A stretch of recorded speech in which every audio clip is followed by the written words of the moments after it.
আপনাদের মহিলাদেরকে গিয়ে আজকে মেসেজটা দিয়ে দিবেন।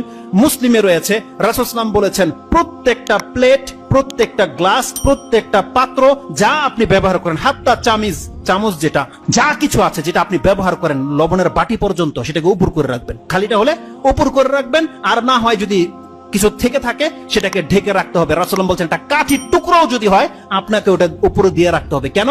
রাসূল বলছেন প্রত্যেক বছরে একবার আকাশ থেকে বালা মুসিবত নাজিল হয়। যদি কোনো পাত্র খোলা থাকে সে পাত্রতে সেই ভাইরাস পড়ে যায় আর মানুষ আক্রান্ত হতে পারে। এই হাদিসটা মুসলিমে রয়ে গেছে। এজন্য তাদেরকে বলবেন সন্ধ্যা হলে ঘরের দরজাগুলোকে লাগিয়ে নিতে এবং হাত ধোয়া ছাড়া যেন কোনো কিছু স্পর্শ না করে। বাচ্চাদেরকে প্র্যাকটিসিং করাতে বলেন, আর প্রত্যেকটা খাদ্যের পাত্র সেটাকে ঢেকে রাখতে বলবেন। আপনাকে যদি একটা গ্লাস পানিও কেউ এনে দেয় সেটাকে বলবেন যে ঢেকে নিয়ে আসতে। এটা রাসূল সাল্লাল্লাহু সুন্নাহ এবং বলেছে এ থেকে আপনি ইফেক্টেড থেকে বেঁচে যেতে পারবেন। রাসূল সাল্লাল্লাহু বলছেন তুমি যখন ওযু করবে তুমি বেশি করে পানি টেনে খুব জোরে নাক ঝাড়ো। তার মানে কোন ব্যক্তি সিয়াম নেই, রোজাদার নেই, তার মানে কতটা প্রেসার দিতে বলেছে এই ক্ষেত্রে যে পানি তোমার হলকে চলে যাক, এত বেশি তুমি পানি টানো এবং নাক ঝাড়ো, এটা একান্ত জরুরি। দ্বিতীয়ত রাসূল সাল্লাল্লাহু আলাইহি ওয়াসাল্লাম কি বলেছে, যখন কোনো ব্যক্তি ঘুম থেকে ওঠে সেই জন্য তার হাতটাকে পাত্রে সরাসরি না ডুবিয়ে দেয়। কেন?